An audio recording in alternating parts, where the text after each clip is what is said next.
kasih telah meluangkan waktunya untuk duduk bareng di ruangan ini. Kita sharing berbagai praktik baik. Hari ini nanti akan membahas tentang diseminasi budaya positif. Oke, sebelumnya perkenalan diri dulu ya. Mungkin udah kenal, udah bosan juga kan? Tapi emang harus perkenalan dulu. Oke, nama saya Reza Widiawarani. Saya di sini mengajar di kelas 5A. Saya sedang mengikuti pendidikan guru penggerak angkatan 11. Nah, hari ini saya akan melakukan diseminasi mengenai penerapan budaya positif di sekolah. Seperti itu. Tapi disclaimer dulu ya, maksudnya saya berdiri di depan sini bukan untuk menggurui, karena ibu bapak di depan saya ini jauh lebih berpengalaman daripada saya, pengalaman lebih banyak, pengetahuan lebih banyak. Jadi hari ini kita sharing aja seperti itu. Mungkin sebelum dimulai kita berdoa dulu, membacakan Al-Fatihah dalam hati masing-masing. Dengan Al-Fatihah itu semoga kita diberikan kemudahan, kelancaran, juga keberkahan ilmu dari apa yang kita laksanakan hari ini. Berdoa dimulai.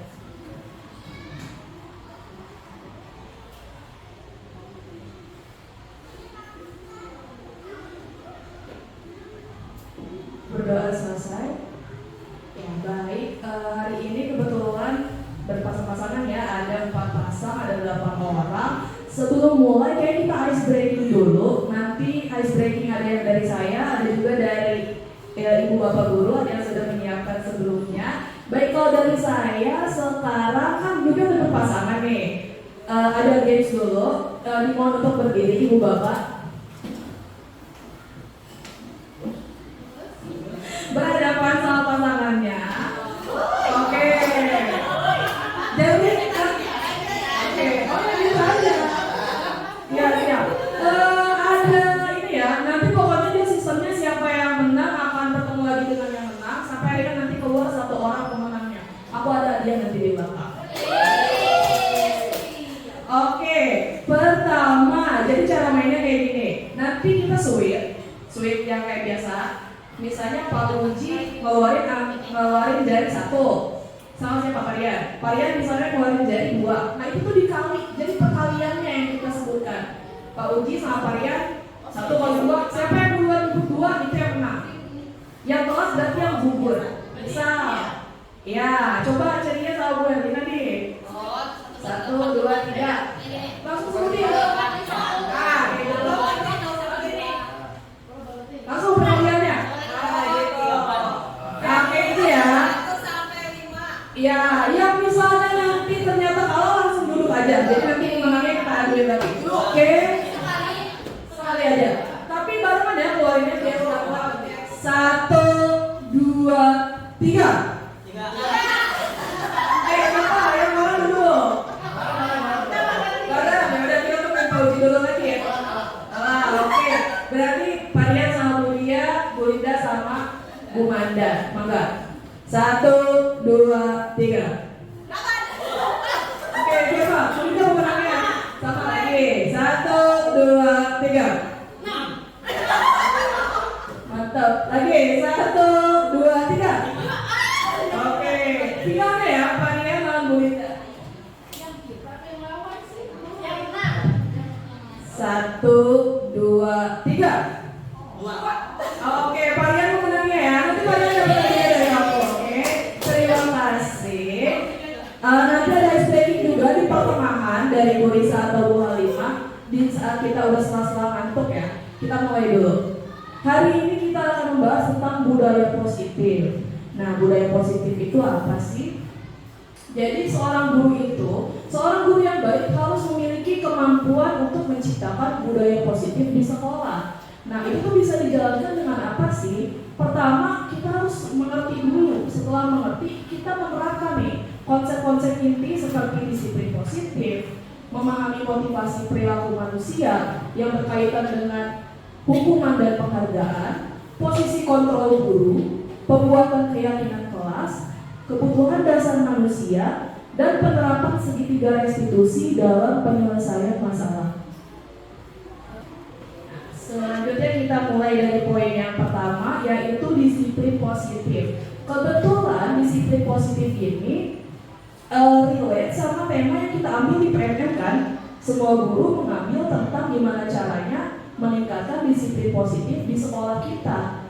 Nah, disiplin positif itu apa? Yaitu cara penerapan disiplin yang mengajarkan anak bertanggung jawab dan menumbuhkan kesadaran diri berdasarkan nilai-nilai kebajikan.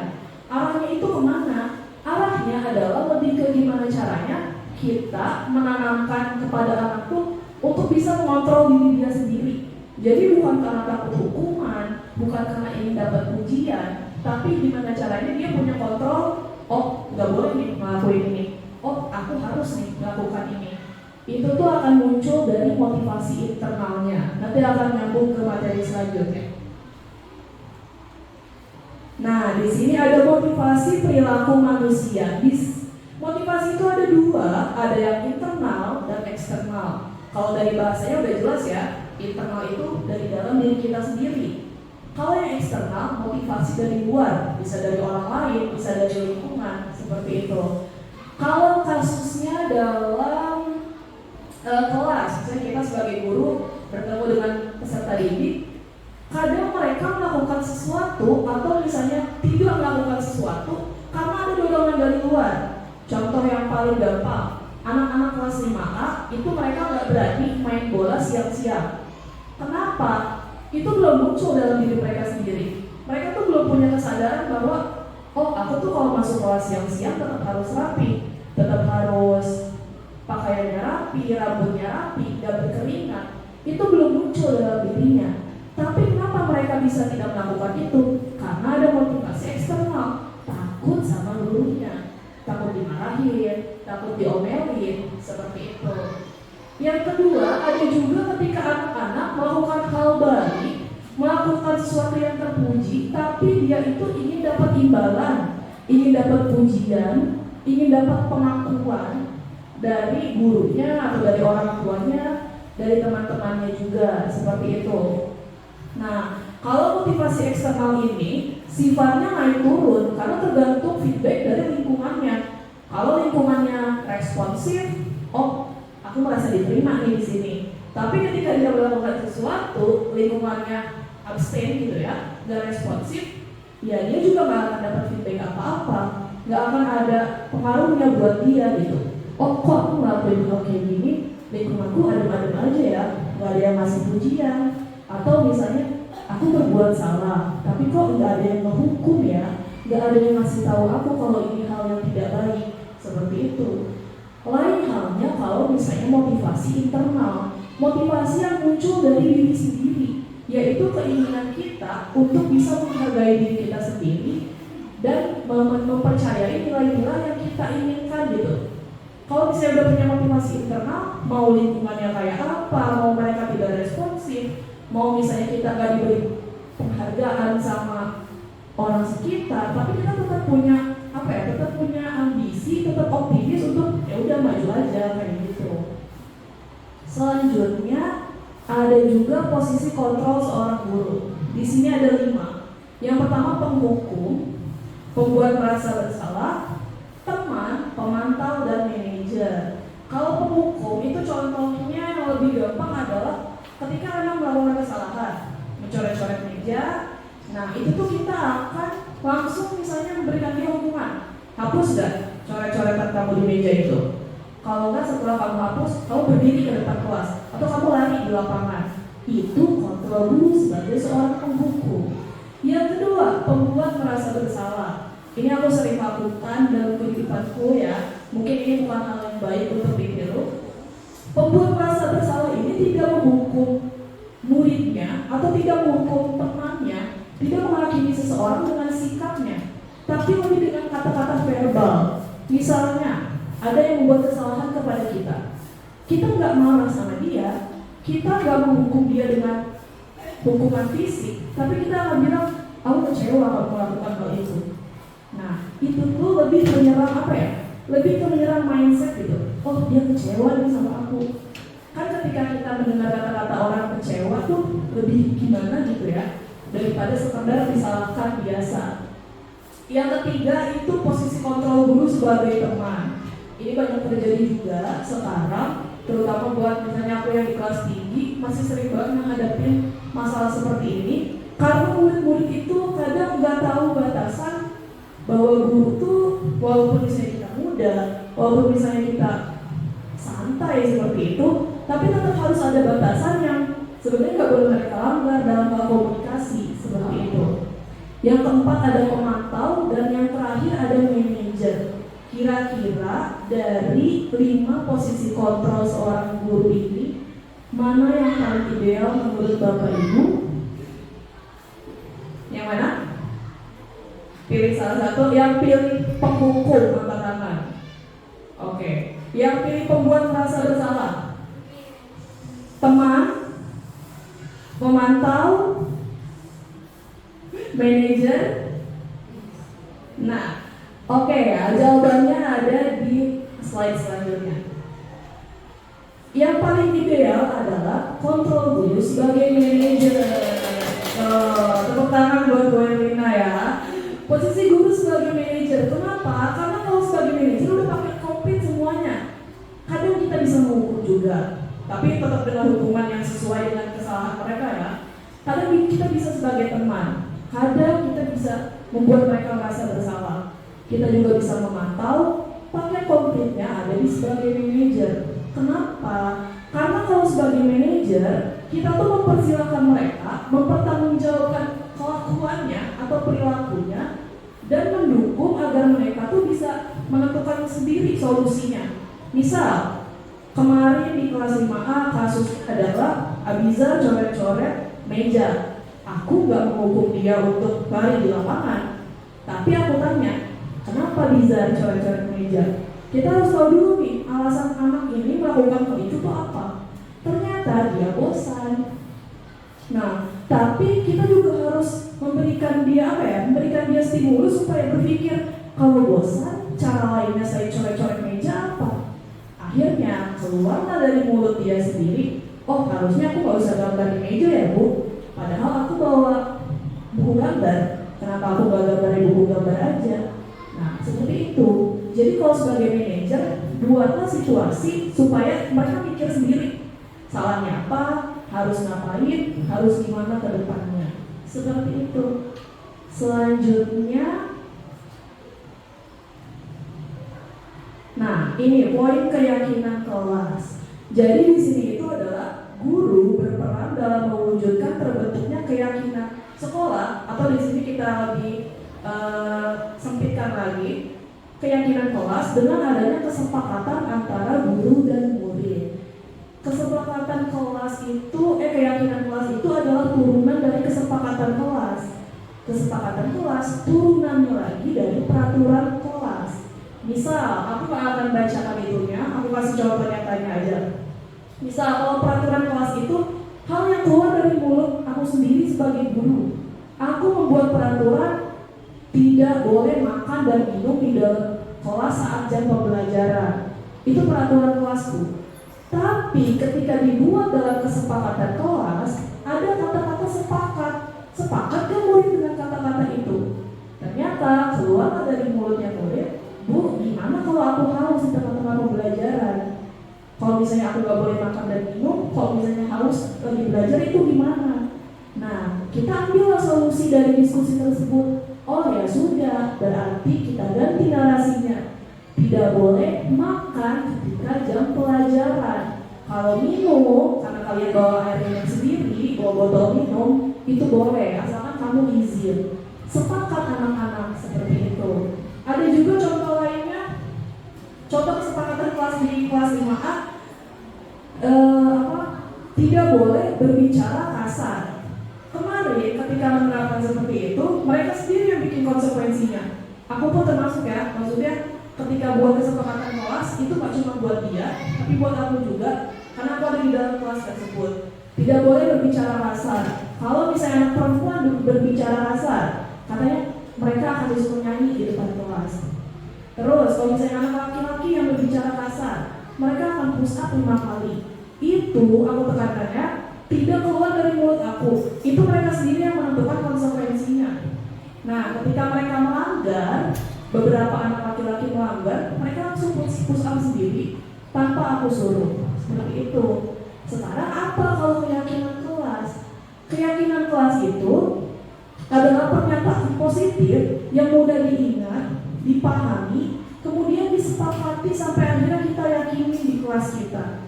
Kita sudah punya poin tadi, tidak boleh berbicara kasar. Itu kesepakatan kelas. Kalau dirubah menjadi keyakinan kelas, harus menjadi pernyataan positif. Gak ada lagi kata-kata tidak, dan tidak ada lagi kata-kata jangan. Dirubahlah dari tidak boleh berkata kasar menjadi berbicara dengan bahasa yang baik. Seperti itu. Jadi yang dihilangkan itu cuma kata-kata tidaknya aja. Poinnya sama. Misalnya kita bikin kesepakatan kelas 10, nanti keyakinan kelas juga ada 10. Hanya saja nggak ada lagi kata-kata jangan. Jangan membuang sampah di dalam kelas. Ketika menjadi keyakinan kelas, menjadi menjaga kebersihan kelas. Ya, sampai sini mungkin keyakinan kelas cukup sampai situ saja.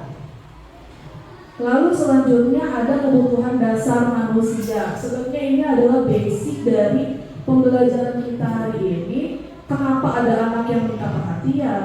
Kenapa ada anak yang tantrum? Kenapa ada anak yang gak bisa kesenggol dikit marah? Kenapa juga ada anak yang diam? Mau kita korek dimanapun diam aja, tidak ada suara. Nah, kenapa seperti itu? Karena pada dasarnya ada kebutuhan dasar mereka yang tidak terpenuhi, entah dari orang tuanya, entah dari teman-temannya, atau dari kita sendiri sebagai guru, kayak gitu. Kebutuhan dasar manusia itu pada dasarnya ada 5.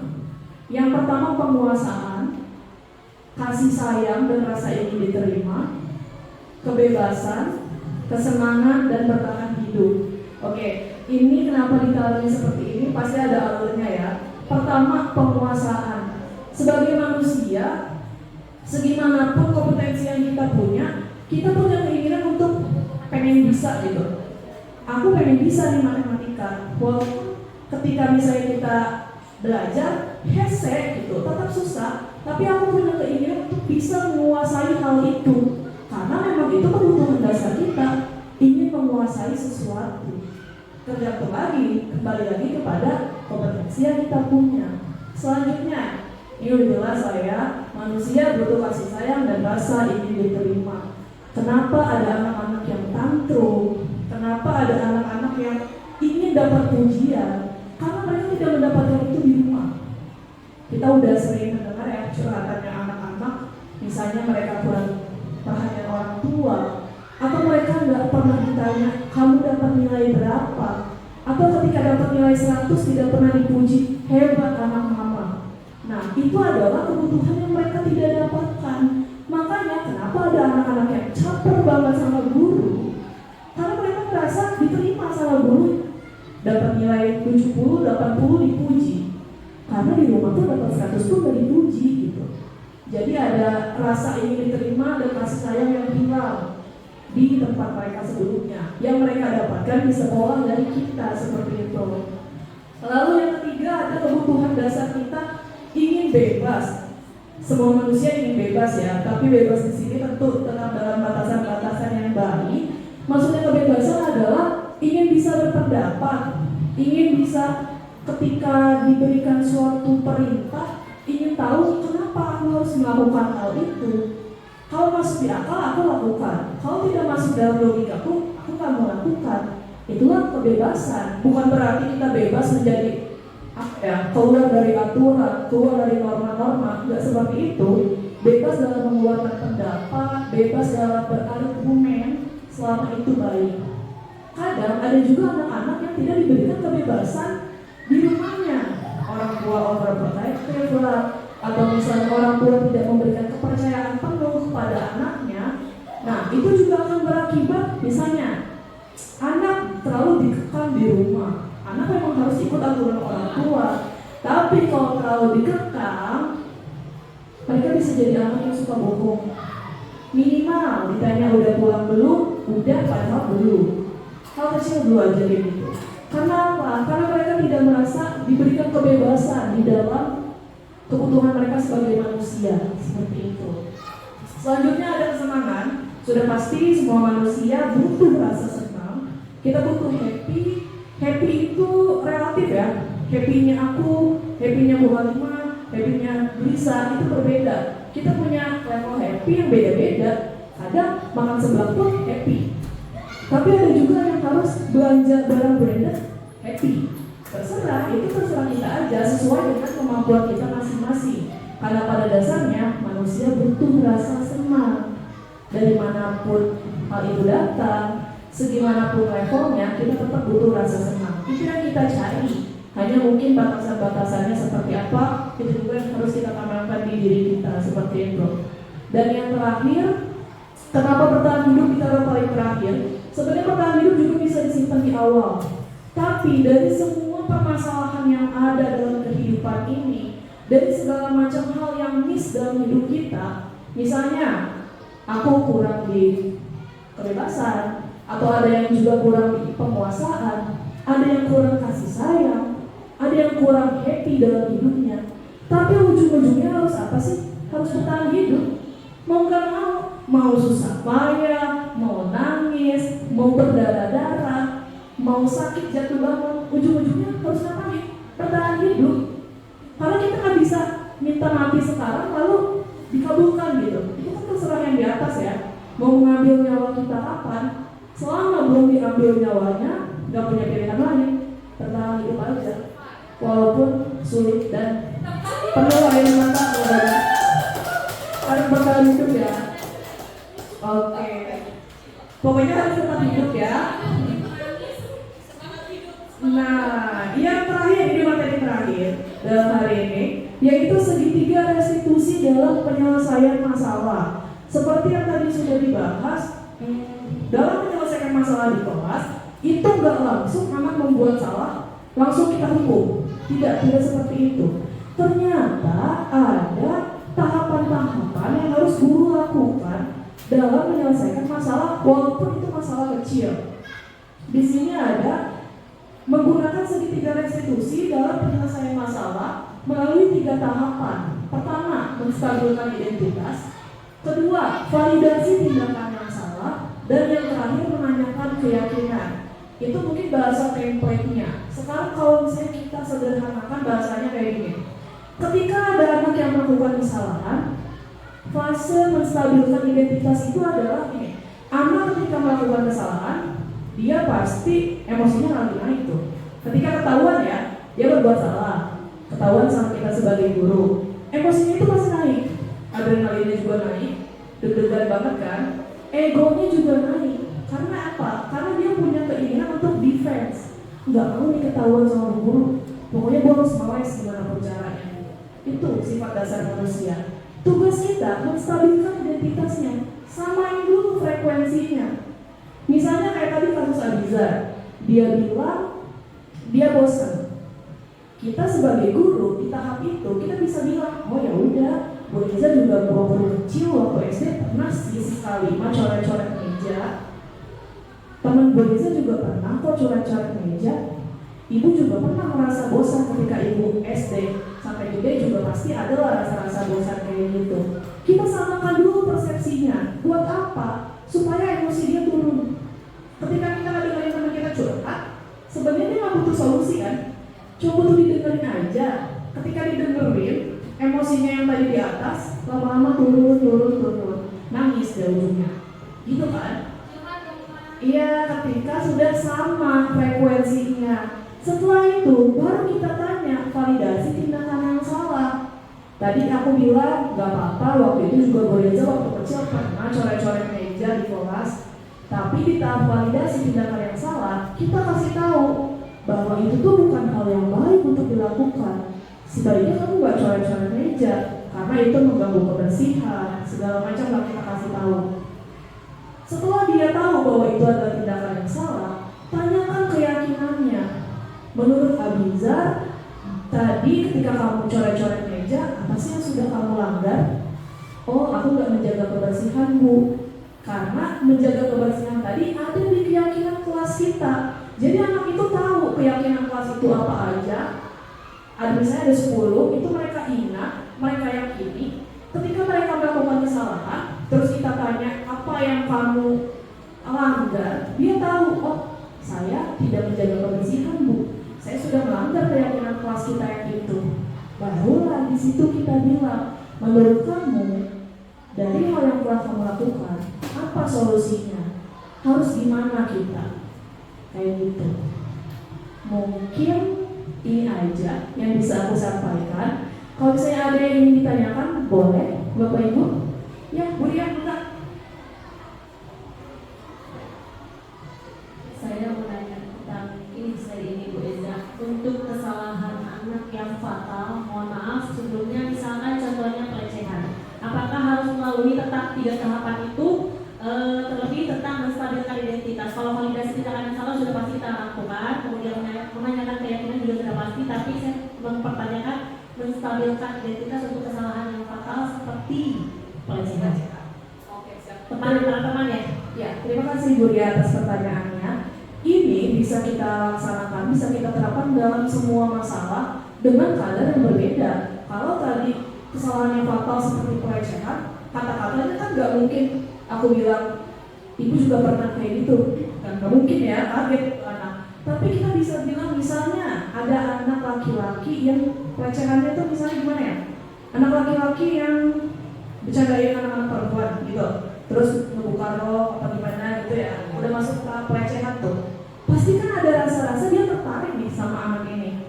Kita bisa bilang, sebagai manusia wajar kita punya rasa ketertarikan terhadap lawan jenis, apalagi mungkin kamu sekarang sudah kelas berapa misalnya. Lalu ditegasinnya adalah di yang tahap kedua. Di sininya itu kita bikin apa ya? Kita bikin tegas aja. Itu kesalahan yang fatal. Itu adalah hal yang tidak boleh dilakukan. Bahkan itu melanggar hukum. Kalau kamu misalnya kejadiannya sudah masuk ke umur yang bisa dihukum gitu ya. Jadi di sininya tetap, cuma kita nggak bilang kalau kita pernah seperti itu. Kita larikan kepada hal-hal yang mungkin menjadi latar belakang dia melakukan itu. Mungkin dia tertarik kepada anak perempuan itu. Kita bawa ke situ dulu, nggak usah lama-lama, langsung diceramahin panjang di sini bahwa tindakan kamu itu tidak baik, itu bisa ada hukumannya juga. Melanggar hukumnya itu bukan melanggar hukum sekolah, secara hukum negara pun itu tuh bisa dihukum kan. Kalau pelecehan, baru yang terakhir menanyakan keyakinan. Dan tentunya untuk kasus-kasus seperti itu tidak bisa kita selesaikan sendiri. Kita pasti koordinasi sama bapak kepala sekolah seperti itu. Atau kalau misalnya kasusnya fatal banget, ya kita koordinasi sama polsek, pihak terkait seperti itu. Tergantung dari jenis masalahnya. Kalau tahapannya tetap seperti ini, gitu. Mungkin itu aja. Ada lagi, Bu ya? Oke, terima kasih. Yang lain? Ada lagi? Faria, mangga. Assalamualaikum warahmatullahi wabarakatuh. Izin bertanya, untuk segitiga restitusi dalam penyelesaian masalah ini, apakah bisa digunakan untuk semua jenjang? Apakah bisa SD, SMP, SMA, atau hanya khusus SD? Terima kasih Faria atas pertanyaannya. Kalau pertanyaannya adalah bisa digunakan nggak sih ini di setiap jenjang? Jawabannya adalah bisa. Kenapa? Karena ketika aku ikut program ini, temanku itu nggak cuma guru SD, guru SMP, guru SMA, teman sekelompokku juga ada guru BK. Jadi ini tuh sebenarnya bersifat universal. Yang kita bahas dari awal itu bersifat universal. Maksudnya apa sih kalau universal? Bisa diterapkan dalam kehidupan, gak hanya di SD, gak hanya di SMP. Bahkan ini bisa diterapkan juga di kita sebagai guru. Misal kita membuat kesalahan, apakah bapak kepala sekolah akan langsung menghukum kita kan? Enggak ya. Pasti bapak kepala sekolah konfirmasi dulu, tanya dulu. Kalau misalnya kesalahannya fatal, ya setelah itu baru ada konsekuensinya. Jadi kalau pertanyaannya bisa diterapkan di setiap jenjang, jawabannya bisa. Gimana Maria? Terima kasih.